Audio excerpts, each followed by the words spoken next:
మగాళ్ళు రేప్ చేస్తారు, మగాళ్ళు మర్డర్ చేస్తారంటే మీ అందరు మగాళ్ళని పట్టుకొని నేను చంపేస్తే ఎలా ఉంటుంది చెప్పండి? బుద్ధి ఉందా కొంచెం? 5 కుక్కలు కరిస్తే మీరు మిగతా 100 కుక్కలు ఎందుకు చంపుతున్నారు?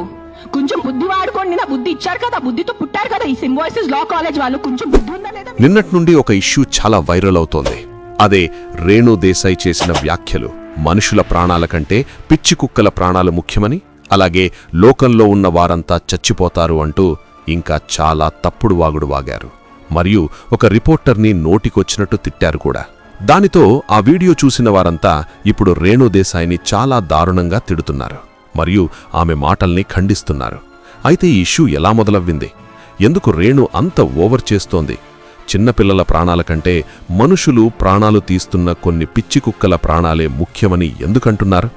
అసలు ఏం జరిగింది అన్ని ఈ వీడియోలో తెలుసుకునే ప్రయత్నం చేద్దాం. అంతకంటే ముందు అసలు ఈ రేణు దేశాయ్ ఎవరు? ఎందుకు పవన్ కళ్యాణ్ ఈమెను వదిలేశాడు? ఇప్పుడెందుకింత ఓవర్ చేస్తోంది అనేది తెలుసుకుందాం. పవన్ కళ్యాణ్ మాజీ రెండో భార్య, పవర్ స్టార్ అభిమానులు వదినగా పిలిచే రేణు దేశాయ్ 1981 డిసెంబర్ 4న పుట్టారు. మహారాష్ట్రలోని పూణేలో స్థిరపడ్డ గుజరాతీ కుటుంబంలో జన్మించారు. వ్యవసాయంతో పాటు మిల్లింగ్ పరిశ్రమ, ఇతర వ్యాపారాలు ఆ కుటుంబానికి ఉండేవి. ఇక రేణు దేశాయ్కి ఒక అక్క, ఒక తమ్ముడు ఉన్నారు. తనకంటే ముందు కూడా ఆడపిల్ల ఉండడం, మళ్లీ అమ్మాయి పుట్టడంతో రేణు దేశాయ్తో ఆమె తండ్రి చాలా తక్కువగా మాట్లాడేవారట. తర్వాత అబ్బాయి పుట్టడంతో ఇంట్రో ప్రయారిటీ మరింత తగ్గిందని రేణు దేశాయ్ కొంతకాలం క్రితం ఓ ఇంటర్వ్యూలో చెప్పడంతో పాటు ఓ స్కిట్లో భావోద్వేగానికి గురయ్యారు. ఇక రేణు దేశాయ్ స్థానికంగానే ఇంటర్ వరకు చదివారు. చిన్నప్పటి నుంచి తనకిష్టమైన మోడలింగ్ రంగం వైపు వెళదామనుకున్న కుటుంబంతో పాటు అమ్మమ్మ కూడా ఒప్పుకోలేదు. అయితే పెద్దమ్మ ప్రోత్సాహంతో మోడలింగ్లో రాణించారు. 17 ఏళ్ల వయస్సులోనే 40కి పైగా యాడ్ ఫిల్మ్లలో నటించారు. ఈ క్రమంలోనే డైరెక్షన్, ఎడిటింగ్ తదితర విభాగాల్లోనూ కొంత నాలెడ్జ్ సంపాదించారు. ఇంట్లో తనని ఎలా చూసినా సరే రేణు దేశాయ్ తన సంపాదన మొత్తం ఇంట్లో ఖర్చులకిచ్చి మళ్లీ తన ఖర్చులకు ఇంటి నుంచే తీసుకునేవారు. రేణు దేశాయ్ మోడలింగ్ చేస్తున్న సమయంలో యాడ్ కోఆర్డినేటర్ మోహన్ ద్వారా పూరి జగన్నాథ్ దర్శకత్వంలో బద్రీ సినిమా ప్రతిపాదన వచ్చింది.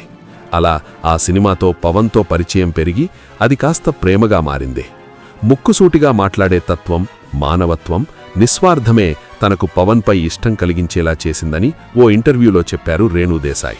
అప్పటికే పవన్ కళ్యాణ్కు వివాహమైనా దూరంగానే ఉంటున్నారు. ఈ క్రమంలో మ్యూచువల్ అంగీకారంతో సోషల్ లైఫ్ కొనసాగించారు. కొంతకాలానికి పెళ్లి కాకుండానే అకీరానందన్ పుట్టారు. పవన్తో సోషల్ లైఫ్ మొదలైన తర్వాత రేణు దేశాయ్ జానీ సినిమాలో నటించింది. 2009లో పవన్ కళ్యాణ్కు మొదటి భార్యతో విడాకులైన తర్వాత రేణు దేశాయ్, పవన్ కళ్యాణ్ పెళ్లి చేసుకున్నారు. అయితే ఈ విషయంలో అప్పట్లో వచ్చిన విమర్శలపై రేణు దేశాయ్ క్లారిటీ ఇచ్చారు. తమ సోషల్ లైఫ్లో ఉన్న టైంలో జానీ సినిమా కోసం చాలా కాలం పాటు అమెరికాలోనే ఉన్నామని, ఇండియాకు వచ్చాక రకరకాల ప్రచారం మొదలైందని, అదే టైంలో పవన్ కళ్యాణ్ కుటుంబపరంగా ఇబ్బందుల్లో ఉన్నారని, కుటుంబంలో శుభకార్యాలకు కొన్ని అవాంతరాలు వచ్చాయని, తర్వాత సంక్రాంతి సందర్భంగా మంచి రోజులు లేవని చెప్పడంతో వివాహం ఆగిందని చెప్పారు. రాజకీయ అంశాలకు తమ వివాహానికి సంబంధం లేదని వ్యాఖ్యానించారు. తమ వివాహం అనంతరం అక్కడే ఉన్న మీడియా కూడా ఇదే కోణంలో తమను ప్రశ్నిస్తే తనకు కన్నీరు ఆగలేదని ఓ ఇంటర్వ్యూలో వ్యాఖ్యానించారు. ఓవైపు పవన్ కళ్యాణ్ సినిమాలు చేస్తుండగా రేణు దేశాయ్ ఖుషీ, జానీ, గుడుంబ శంకర్, బాలు, అన్నవరం సినిమాలకు కాస్ట్యూమ్ డిజైనర్గా చేశారు.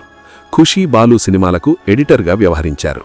ఇక తర్వాతి కాలంలో కుమార్తె ఆద్య పుట్టింది. 2013లో వీరు విడాకులు తీసుకున్నారు.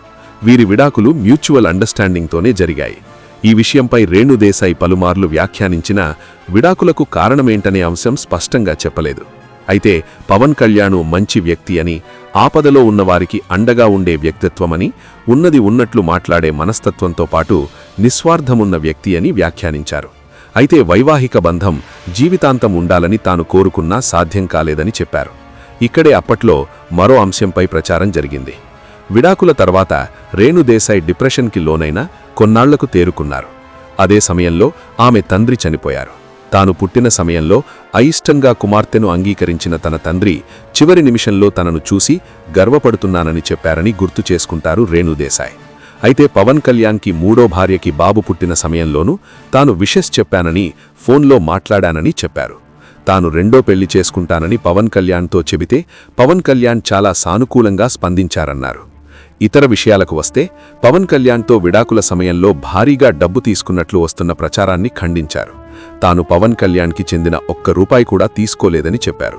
మెయింటెనెన్స్ కోసం కూడా తాను ఏమీ ఆశించలేదని, తన శక్తితో తాను బతికే ధైర్యం ఉందని చెప్పారు. తన వ్యాపారం, తన profession, modelling, boutiques, real estate ద్వారా తనకు రావలసిన షేర్ తీసుకున్నానన్నారు.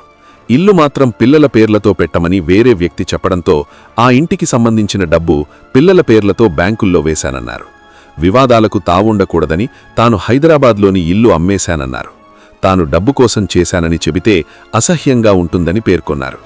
పవన్ కళ్యాణ్ కూడా డబ్బు విషయంలో పెద్దగా ఆలోచించే వ్యక్తి కాదని, ఈ అంశంపై తానే క్లారిటీ ఇస్తున్నానన్నారు. తన గురించి పిల్లల్లో నెగటివ్ అభిప్రాయం రాకుండా ఉండడానికే ఈ క్లారిటీ ఇస్తున్నానన్నారు. అయితే 15 ఏళ్ల నుంచి తన సంపాదన, తన పెట్టుబడులతో తాను సేఫ్గా ఉన్నానని చెప్పారు. తన డబ్బుతో చేసిన వ్యాపారంలో వచ్చిన లాభాలన్నీ తాను తీసుకున్నానని, 2008లో ఆర్థిక మాన్యం సమయంలోనూ తాను జాగ్రత్తగా ఉండబట్టే ఫైనాన్షియల్గా సేఫ్గా ఉన్నానని చెప్పారు. ఇక పవన్ కళ్యాణ్ అభిమానులు తనను వదిన అని పిలిస్తే తాను గర్వపడతానని చెప్పారు. తాను ప్రస్తుత సామాజిక పరిస్థితుల నేపథ్యంలో చేసిన కొన్ని వ్యాఖ్యలపైన పెడార్థాలు తీయడానికి కూడా ప్రశ్నించారు. పురుషుడు రెండో పెళ్లి చేసుకుంటే తప్పులేనప్పుడు ఆడవాళ్లు రెండో పెళ్లి చేసుకుంటే తప్పెందుకవుతుంది అని తాను ప్రశ్నిస్తే కొంతమంది వీరాభిమానులు తాను పవన్ కళ్యాణ్కి వ్యతిరేకంగా ఆ వ్యాఖ్యలు చేసినట్టు అర్థం చేసుకున్నారన్నారు. తాను పవన్ కళ్యాణ్కి ఎప్పుడూ ఫ్యాన్గానే ఉంటానని, జీవితాంతం పవన్ కళ్యాణ్ తోడుగా ఉంటే బాగుంటుంది అనిపించిందని, అది సాధ్యం కాలేదని కొంతకాలం క్రితం చెప్పారు. తానొక సాఫ్ట్వేర్ కంపెనీ యజమానిని పెళ్లి చేసుకునేందుకు ఎంగేజ్మెంట్ కూడా చేసుకున్న రేణు దేశాయి అతనికి సంబంధించిన వివరాలు మాత్రం చెప్పలేదు. సమయం వచ్చినప్పుడు అందరికీ చెబుతానని చెప్పారు. ఇది తన జీవితమైతే తన జీవితంలో కూడా అనేకసార్లు తప్పు, ఒప్పులు అంటూ పోరాటాలు చేసినట్టుగానే కనిపిస్తోంది. ఇప్పుడు కూడా ఒక మీటింగ్ పెట్టి మరీ వీధి కుక్కలని చాలామంది చంపేస్తున్నారని, అలాగే వాటికి పిచ్చి వచ్చి ఎవరో ఒకరిని కరిస్తే మొత్తం కుక్కలని ఎందుకు పట్టుకొని అడవుల్లో వాడికి ఇయ్యాలంటూ సుప్రీంకోర్టు ఇచ్చిన తీర్పు కూడా పనికిరానిదని, అసలు ఆ తీర్పు ఇవ్వడానికి వాడెవడు అంటూ అరిచారు. ఆ తర్వాత ఒక వ్యక్తి, మీరు ఏసీలో కూర్చొని ఉంటే బయట పేద జనాలు ఈ కుక్కల వల్ల నాశనమైపోతున్నారు అంటే ఆ వ్యక్తి వయస్సుకు కూడా విలువ లేకుండా నోటికొచ్చినట్టు దూసేశారు. మరి ఆమెకున్న సంస్కారం ఇదేనా? అలాగే రోడ్డు మీద యాక్సిడెంట్ అయితే మొత్తం ఆ వెహికల్ కంపెనీలని మూసేస్తారా అంటూ మాట్లాడారు. అవి ప్రాణం లేనివి, అందుకే యాక్సిడెంట్ అంటారు. కానీ ఇవి ప్రాణమున్న జీవులు, వీటిని మనం కంట్రోల్ చేయాలి. అలాగే అల్టిమేట్గా మన ప్రాణాలా కుక్కల ప్రాణాలా అంటే మనం కాపాడుకోవాల్సిన అవసరం ఉంది. అలాగే ఆమె ఇంకొకటి కూడా అన్నారు, ఏసీలో కూర్చున్నారంటున్నారు, బయట ఉంటే మీకేమైపోవడం లేదు కదా అని. అలాగే నేను నా డబ్బులతో సేవలు చేస్తున్నా, మీరు చేస్తారా అంటూ వాగారు. అయితే ఆమె ఒక నెల రోజుల పాటు వచ్చి ఈ పేదవాళ్ల మధ్యలో బ్రతికితే తెలుస్తుంది కుక్కలు ఎలా ప్రాణాలు తీస్తున్నాయో. అలాగే ఆమె దగ్గర డబ్బుంది కనుక సేవలు చేస్తోంది, పేదవారి దగ్గర లేవు కనుక చేయడం లేదు. ఆమె కూడా తన దగ్గర ఉన్న డబ్బు మొత్తం వదిలేసి అప్పుడు చెయ్యాలి సేవ, అప్పుడు తెలుస్తుంది. ఇలా ఆమె నోటికొచ్చినట్టు వాగుతూనే ఉంది. అలాగే ఈమె వాగుడు మీద కొన్ని న్యూస్ ఛానల్స్ తప్ప ఇంకా ఏ ఒక్క యూట్యూబర్ వీడియో చేయలేదు. ఎందుకంటే భయం, ఆమెంటే భయం. తప్పు ఎవరిదైనా సరే నేరుగా చెప్పే ధైర్యం తప్పకుండా అందరికీ ఉండాలి. ఈ వీడియోకి ఇంతే.